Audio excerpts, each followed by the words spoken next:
them. You don't need money to start a business, okay? The guys with the money tend not to do so well. I've always worked my buns off, well beyond anybody I know in my peer group.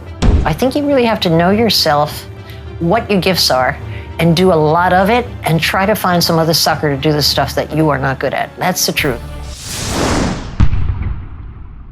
Need motivation? Watch the top 10 with Believe Nation. What's up, Believe Nation? It's Evan. I believe in you, and this channel is designed to be a part of your daily success routine. So let's get your motivation to a 10 and get you believing in you. Grab a snack and chew on today's lessons from a woman who went from being a horrific student, not able to read or write until she was 11, and working as a waitress later in life, to becoming a multi-millionaire entrepreneur and shark. She's Barbara Corcoran, and here's my take on her top 10 rules of success, volume 2.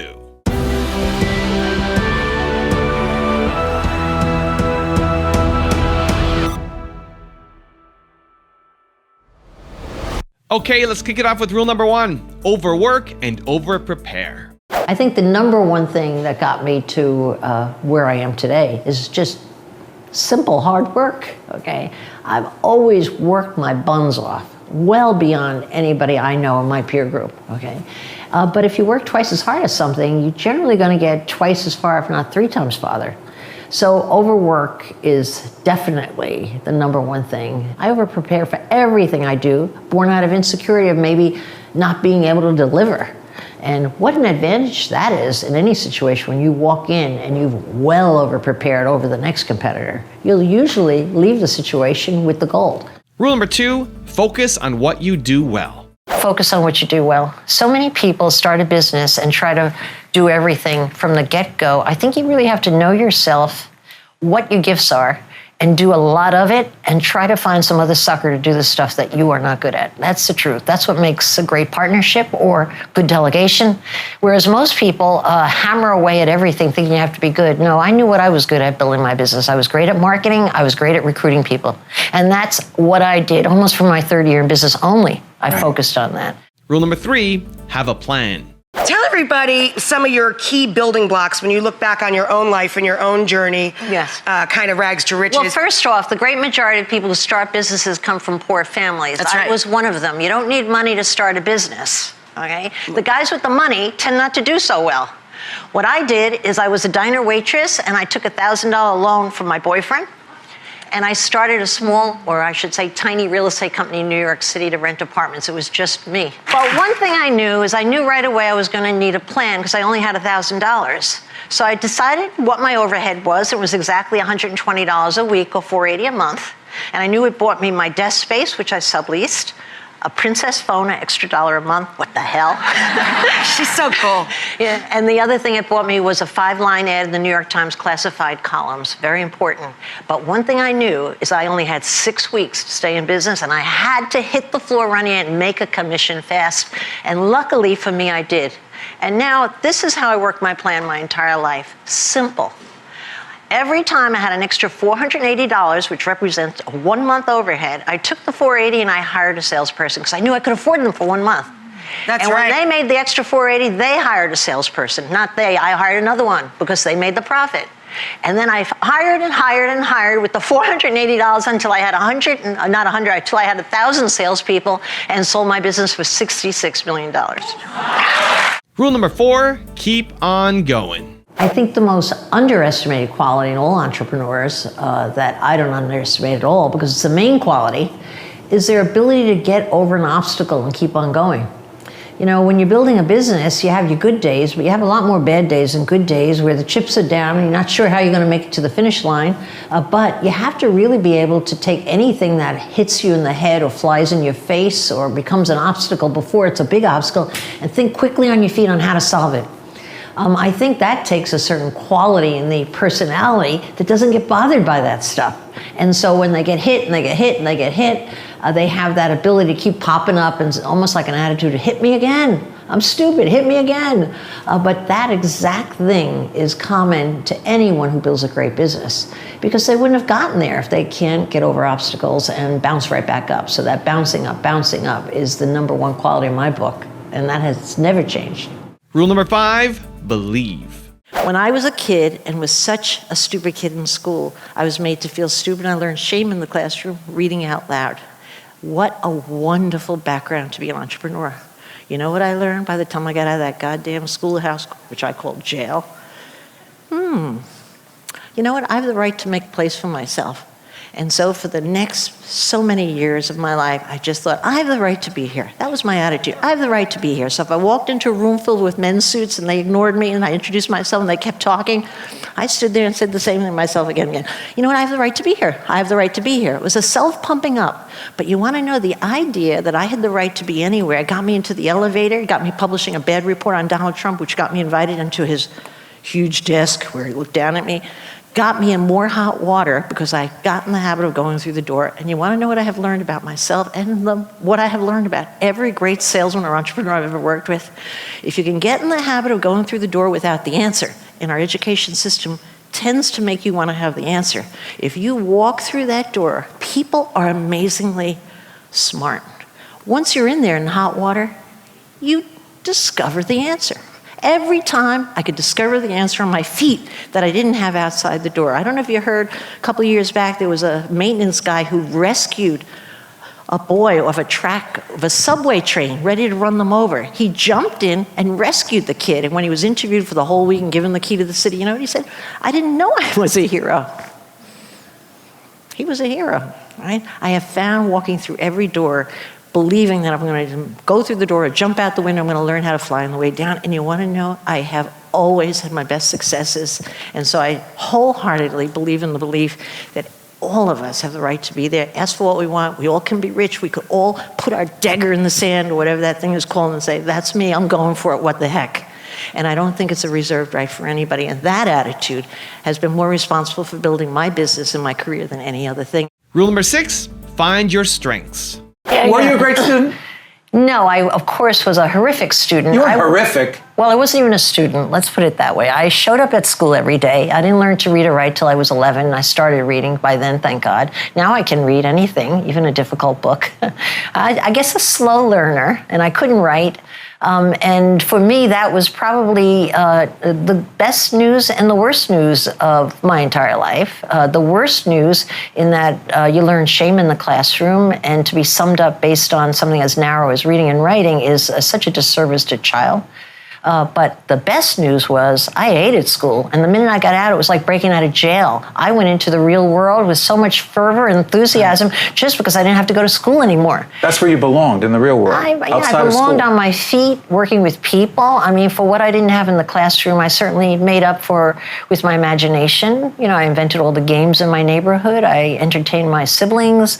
And my work ethic was, of course, direct from my parents, who worked like crazy. And so it wound up being a very good thing. Yeah. You know, it really gave me motivation to work hard. Rule number 7, get started. If you have a great idea for a business, the first thing you should do is get it out there.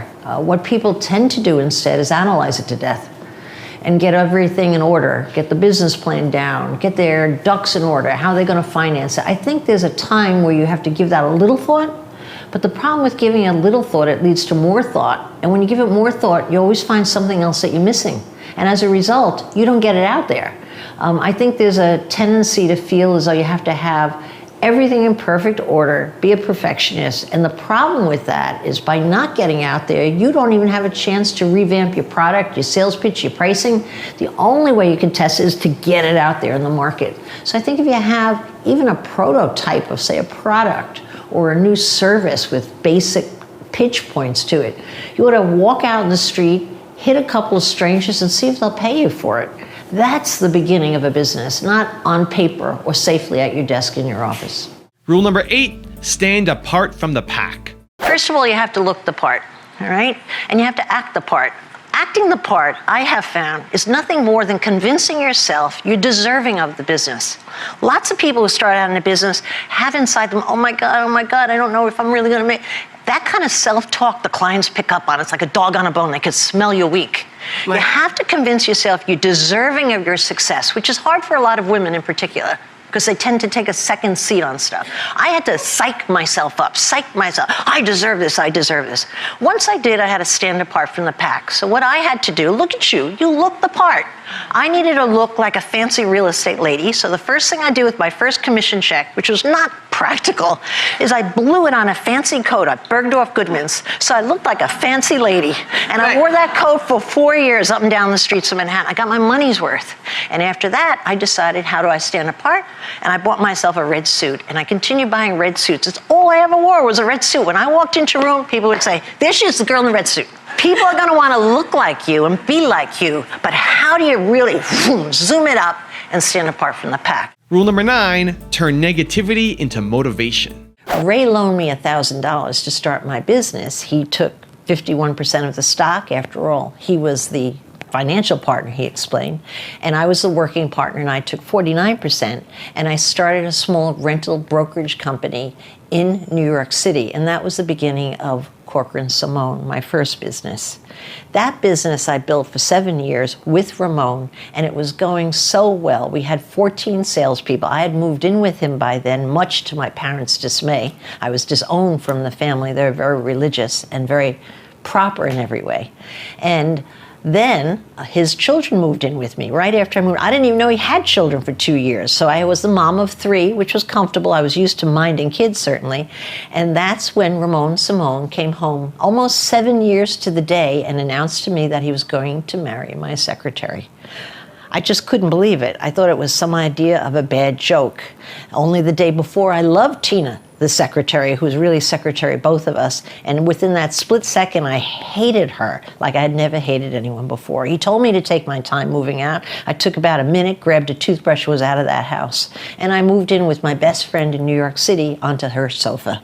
And that was the beginning of, I think for me, probably a depression, because I had a very hard time getting up in the morning. And why I took it so hard, I think, was because I was in love with Ray. I couldn't believe that my secretary had been sleeping with him. It seemed mind-boggling to me. And I had loved his children. I had done their homework, cooked their dinners. They were my family by this point. And I just knew that anything I had become was totally a result of what Ray had seen in me. He had found me in my little town, took me right out of the diner, loaned me the money to start the business, and I couldn't imagine living life without him. And so we continued the business for probably 2 years, every day dragging myself into that office. I wanted to fire Tina because it was so impossible, I felt, to work with her. But of course I couldn't because he was the majority partner. And so I continued that for 2 years until one day, I can't even remember what woke me up. I just woke up one morning and thought, I don't want to do this anymore. And so I puffed up my chest and marched right in and told him, we're going to end this partnership and this is how we're going to do it. And I divided the business just like a football draw. He picked the first person, I picked the second. We had 14, we cut them in half. And I moved out of that office late that afternoon with half my money, which was about $12,000. We had $24,000 together. And I marched my salespeople out of that office on a Friday afternoon, and by Monday, I had found another office. In those days, you could rent a phone and actually have them delivered the next day. And then all I had to do was go downtown and buy some cheap metal desks, get them in the space, and we were back in business. That was the beginning of the Corcoran Group, which became the business that made me very rich.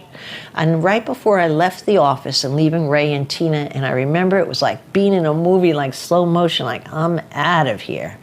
And Ray said, you know, Barbara, you'll never succeed without me. And thank God he said that to me, because I knew he had just handed me an insurance policy to succeed for the rest of my life. Because every time I thought of failing, or every time my back was against the wall, and every single real estate recession where I was out of money, out of luck, and thinking I was going down, I would just think of those words and a miracle would happen. I would think of one more idea to try to stay in business. And without those words, I think I would have given up many, many times. And that's what kept me on the straight and narrow, pushing ahead, because I couldn't stand the thought that he would watch me fail. Amazing how these negative things really play out in life, but that's how it played out for me. And rule number 10, the last one before a very special bonus clip, is have fun. Kiss Sticks is a high-quality lip balm that comes packaged in 2 compatible flavors, one for you and one for your partner. When you kiss, these amazing flavors combine, creating a chemistry reaction that's bursting with flavors and aroma. Fortunately for you guys, we brought with us our fully functional kissing booth. So, a kissing booth always features a beautiful lady. So, Barbara, we were wondering if you could come down and help us on this one. Hold it right there. Who's going to kiss me? Kevin, come on Come on down, help us out. I love it. Barbara, are you really going to kiss Kevin? No, I hope not. Listen, Barbara, if I turn to stone, I'm going to be pretty unhappy.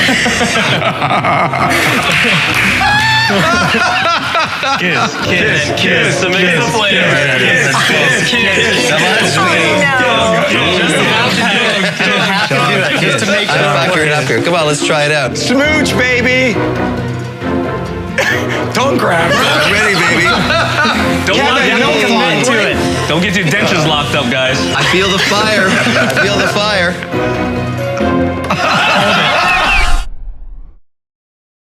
Now, I've got a really special bonus clip from Barbara on how to be hyper-focused that I think you're going to really enjoy. But before that, it's time for the 3-point landing questions. Time to move from just watching another video to actually taking action in your life or your business. And if you're feeling bold, leave your answers in the comments below. Here we go. Question number 1. What negativity can you turn into motivation? Number 2. What big idea can you just get started on right now? And number 3. What do you do that stands you apart from the pack? The first 5 years of building my business, I was hyper-focused, like laser focused, because all I wanted to be was the queen of New York real estate. Had it in my mind on day 1, had it on day 2, I had it on day 14, and it never left my mind. I was hyper-focused on who I wanted to be, which was the queen of New York real estate. All the work was about getting there, but that's the zone I was in. So let me give you the one-word secret to happiness. One word. This is all you need to be happy. The most important word ever. If you had to think of one word that's most important to you or that sums you up or that would be kind of like a little beacon.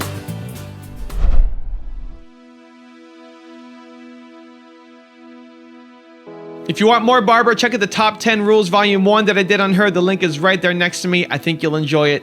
Continue to believe, and I'll see you there. If you could work as a free slave even for a licensed top salesperson, just sitting next to them being their slave or servant,